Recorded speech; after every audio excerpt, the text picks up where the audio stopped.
Bonjour tout le monde, notre cours d'aujourd'hui est sur les caractéristiques de quelques dipôles passifs. Dans cette partie, on va parler des diodes, à savoir la diode normale, la diode Zener et la diode LED. Commençons par la définition des dipôles. C'est quoi un dipôle? Donc un dipôle, c'est un composant électrique qui possède deux bornes, parce que le préfixe di, ça veut dire deux.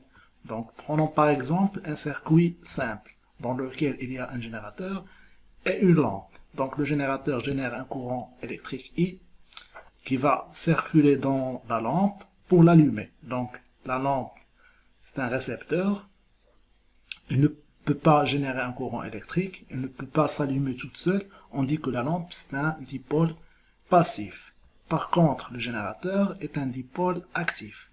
Donc, un dipôle passif, c'est un dipôle qui ne peut pas générer un courant électrique par lui-même. Donc, lorsqu'il est en circuit ouvert, la tension à ses bornes, elle est nulle. Donc, lorsque I est égal à 0, U est égal à 0 aussi. Par contre, pour un dipôle actif, c'est un dipôle qui peut générer un courant électrique par lui-même. Donc, lorsqu'on met un générateur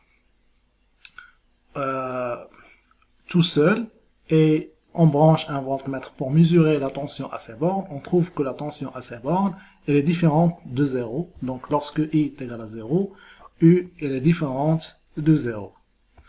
Donc prenons la convention récepteur d'un dipôle passif. Donc pour un dipôle passif, elle est traversée par un courant I et la tension à ses bornes c'est UAB. On voit que pour une convention récepteur, le courant et la tension sont dans le sens opposé.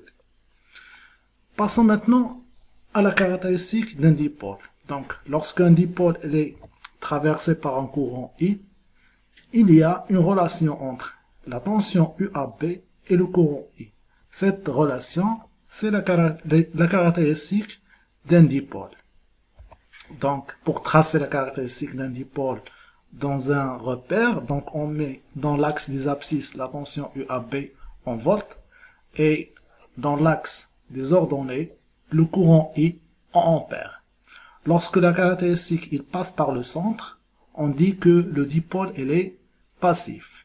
Lorsque la caractéristique ne passe pas par le centre, on dit que le dipôle est actif. Bien sûr, pour tracer la caractéristique d'un dipôle, il nous faut un montage expérimental. Donc, on va réaliser le montage par un générateur à tension variable. On va le brancher avec le dipôle qu'on veut tracer sa caractéristique. On va mettre un ampèremètre en série, un voltmètre en parallèle. Donc, lorsqu'on varie la tension du générateur, on mesure le courant I à partir du ampèremètre et la tension U de dipôle D par le voltmètre. Prenons la première diode, la diode normale maintenant. La diode normale, c'est un composant électronique capable de laisser passer le courant dans un seul sens, un sens unique. La diode, elle est fabriquée à partir d'un semi-conducteur. C'est quoi un semi-conducteur? C'est un matériau qui n'est pas isolant et n'est pas conducteur, comme le silicium, le germanium. Et la diode elle est réalisée par la jonction de deux semi-conducteurs, un semi-conducteur dopé P et l'autre dopé N. Je ne vais pas entrer dans les détails de dopage de semi-conducteurs, car c'est pas notre objectif. Notre objectif, c'est la caractéristique de la diode. Vous allez voir ça plus loin dans vos études supérieures. Donc, voilà le composant de la diode et le schéma électrique de la diode. Donc, il y a l'anode et la cathode. Donc, la diode, il laisse passer le courant de l'anode vers la cathode. Par contre, il le bloque lorsque le courant vient de la cathode vers l'anode. Donc, le fabricant trace un trait pour indiquer la cathode. Donc ce trait-là, il indique la cathode par le fabricant. Pour la caractéristique de la diode, donc voilà le schéma électrique de la diode et voilà sa caractéristique. Donc on voit la première des choses que la caractéristique il passe par le centre parce que la diode bien sûr c'est un dipôle passif. Donc la diode elle est la caractéristique elle est non linéaire parce que c'est pas une droite et elle est asymétrique. Donc on voit que la diode elle est bloquante lorsque la tension UAK elle est inférieure à 0. Donc ici, donc on dit que la diode elle est polarisée en inverse. Par contre, la diode, lorsque la tension UAK elle est supérieure à 0, la diode elle est dit polarisée en direct. Donc on voit que la diode elle devient conductrice à partir de certaines tensions. Cette tension, c'est ce qu'on appelle la tension seuil. C'est pour le silicium, c'est 0,6. Donc on voit que la tension UAK elle varie légèrement en fonction de I. Par contre, il y a une forte croissance de I. Donc lorsque la diode normale est polarisée en direct, donc il ne laisse passer le courant que si la tension UAK dépasse une tension de seuil US égale à 0,6 volts. Par contre, lorsque la diode normale est polarisée en inverse, UAK elle est inférieure à 0, il se comporte comme un interrupteur ouvert. D'accord? Donc, parfois, on modélise la diode par un comportement dit tout ou rien. Ça veut dire un comportement idéal. Donc, il y a deux types de diodes idéales. C'est une diode idéalisée ou bien idéale avec seuil. Donc, il devient conductrice à partir de V seuil. Donc, lorsqu'il est bloqué, il est équivalent à un circuit ouvert ou bien un interrupteur ouvert. Lorsqu'il est passante, il est équivalent, la diode elle est équivalent à un générateur de tension US ou bien VS. Pour une diode idéale sans seuil, donc la tension de seuil c'est 0. Donc elle est bloquante lorsque la tension elle est inférieure à 0. Donc il se comporte comme un circuit ouvert. Par contre, lorsqu'il est passante, il se comporte comme un fil. Passons maintenant à l'utilité de la diode. Pour l'utilité de la diode, donc généralement on utilise la diode pour le redressement. C'est quoi le redressement? Ça veut dire que on va convertir une tension alternative vers une tension continue. Il y a bien sûr des circuits à base de diode pour réaliser cette fonction. Donc il y a aussi comme utilité, on peut utiliser la diode pour protéger contre une erreur de branchement en empêchant la circulation du courant dans le mauvais sens. Et comme limiteur de tension, c'est ce qu'on appelle un écrêteur. Donc il limite la tension à certains niveaux. Et comme détecteur d'enveloppe dans la démodulation, dans les transmissions des signaux. Donc on voit clairement qu'il y a plusieurs applications de la diode. Passons maintenant à la diode Zener. Pour la diode Zener, ça c'est le schéma électrique de la diode Zener. Et la diode Zener, elle est conçue de façon à laisser passer le courant dans les deux sens. Ça veut dire qu'il va laisser passer le courant de A à B et de B vers A. Donc on va voir la caractéristique. Donc avant, voilà l'image de composant, le trait noir pour indiquer la cathode. Donc la caractéristique, on a dit que la caractéristique elle est premièrement non linéaire parce que c'est pas une droite et elle est asymétrique.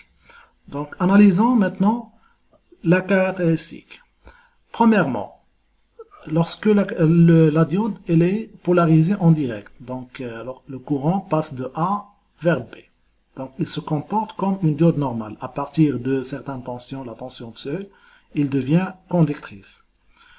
Par contre, lorsque la diode elle est polarisée en inverse, donc ou bien la tension UBA,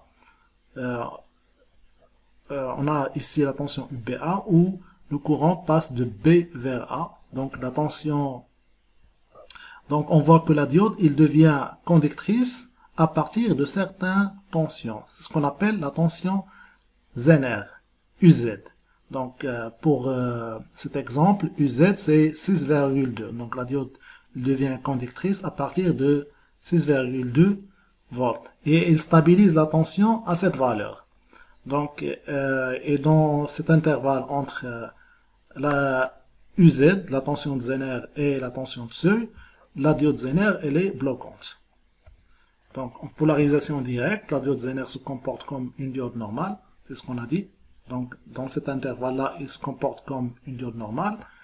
Et dans la polarisation inverse, il devient conductrice lorsque UBA dépasse une tension Zener, UZ. Dans la valeur, elle dépend du type de la diode. C'est pour cela cet effet s'appelle l'effet Zener.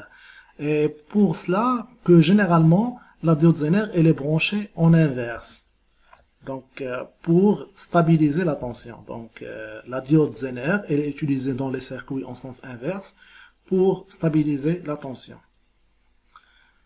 Passons maintenant à la diode, la dernière diode, là c'est la diode LED. La diode électroluminescente LED. Voilà l'image de quelques diodes LED. Donc, c'est un dipôle qui émet de la lumière, soit rouge, jaune, verte ou blanche, lorsqu'il est traversé par un courant électrique, bien sûr de faible intensité. Et pour cela, que la diode LED, toujours, il doit être protégé par un conducteur ohmique.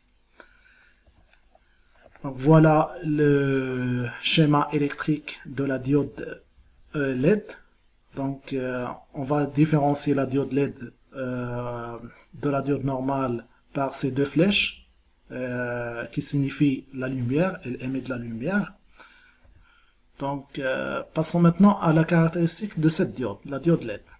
Donc pour la caractéristique, voilà la caractéristique. Donc premièrement, elle est non linéaire, c'est pas une droite, elle est asymétrique, elle ne présente pas de symétrie par rapport au centre du repère. Et on voit clairement que cette caractéristique, elle est similaire à celle d'une diode normale. Bien sûr, la diode, il devient conductrice à partir de certaines valeurs. C'est la tension de seuil, US. Donc, comme on a dit que la caractéristique est similaire à une diode normale, et la diode n'émet pas de lumière que si la tension à ses bornes, UAB, est supérieure à US. Donc, on a dit que la diode LED, on a la diode rouge, jaune, blanche ou verte. Donc, pour la diode rouge, pour la lumière rouge, donc il a une tension US, c'est 1,8 volts. Pour la lumière jaune, la tension de seuil, c'est 2,5 volts. Et pour la lumière blanche, la tension de seuil, c'est 2 volts. Pour l'utilité de la diode LED, donc les diodes LED, on les trouve partout, soit dans les chargeurs de téléphone, dans les télévisions, dans les récepteurs numériques, dans les conversions des signaux électriques en signaux optiques, ou bien dans le domaine de communication sans fil par fibre optique. Ce sera tout pour aujourd'hui, pour les diodes. Dans la prochaine partie, on va parler de la résistance et de quelques types de résistance. Et je vous remercie pour votre attention.